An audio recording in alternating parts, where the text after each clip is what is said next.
Tom Lee was on the broadcast earlier this week, and he was very bullish, thought things had actually bottomed. I don't know where you stand, but I want to know whether or not you agree. Well, the stock market might have bottomed, and I agree with Tom that we're going to hit all-time highs. The question is when. I don't think the short term looks all that favorable to me, very honestly. I think what happened on Tuesday was the worst case scenario, and I was actually with Scott Wapner on that Tuesday, was that Iran was going to, if the U.S. attacked, actually destroy many of the ports and oil facilities and rigs up and down the coast. That's sort of off the table. And I think what you got yesterday was the relief rally that worst case scenario is off the table. But, developments now, I mean, oil is still in the upper 90s. And as you guys say, that Venn diagram of demands on each side looks like it has a zero intersection. That's a question. I mean, let me put it another way. We had Delta, which was very optimistic. Then he said there's $2 billion more fuel expense that he is budgeting. Well, how is he going to cover that to keep earnings up? The only way to cover that, to keep earnings up, is to raise fares. Yes, past bookings have been good, but all past bookings have been based on oil that was 60.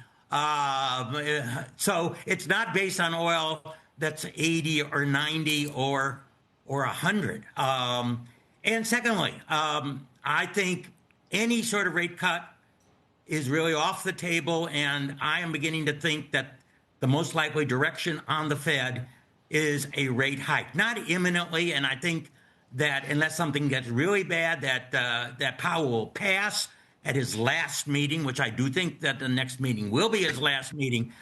But I'm looking at the money supply, and I see it expanding, and I'm looking at commodity prices, and I see that expanding. Fiscal policy, defense spending. I don't see how the Fed can, in fact, ease at this point. That's going to be a challenge for bonds and the equity market.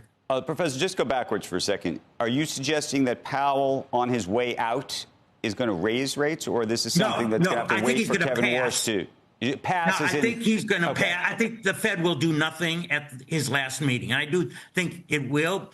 Although he might stay on unless, he said he'll stay on unless Trump clears him completely. He'll stay as a kind of thorn in the side of Trump until he clears him completely. But as chair, I think it is going to be his last meeting, and I think he's going to pass. So I think there's going to be no change. It sounds to me that you're suggesting that the economic situation is such that the thorn in the side of Kevin Warsh is not going to be Jay Powell. The thorn in the side is going to be just wherever you think we are in this cycle. Yeah, I mean, right now, I'll tell you, he's got a much more difficult position than it looked like 2 months ago before the war started. Facing much more inflationary pressures than he did before, facing, an increase in credit, money supply, which is something that you generally raise rates on to prevent that from getting what we had in 2020. If this is your thesis, and somebody's watching the broadcast now, and there's somebody who trades or invests in the market. They've been in some of the big tech companies. We just had the annual letter from Andy Jassy come out this morning. Says the business is on fire. The chip business is on fire. They're going to take on NVIDIA. All this money is flowing into AI and the like. Where do you put your money? Well, I would think, unless we get a much better resolution, and I hope we do in the next 2 weeks, or with an extension in the next 2 weeks, I really see a sideways market, and I don't see that long bond going down, and any hopes of Fed cuts, which some people might hope to stimulate, going up. I still think I'm very optimistic on the long run. I think AI is really going to boost this economy. But are you in a stagger? You're saying not to buy bonds, and it sounds like you're saying not to buy equities. So well, I'm saying, no, I don't see a lot of upside until we get a resolution, and that is not looking as good as I'd hope. Which means what? A sideways market for 2-3 months. And by the way, it's very hard to predict exactly. Right. Does that mean, don't buy equities? It means hold equities. I'm saying don't sell equities. Listen, there's many times in history where the market moves sideways in preparation for a big rise once things get better. So, I'm saying that right now, I have a hard time seeing a lot of near-term upside in the market. So what does the Siegel family do with the extra cash it has right now?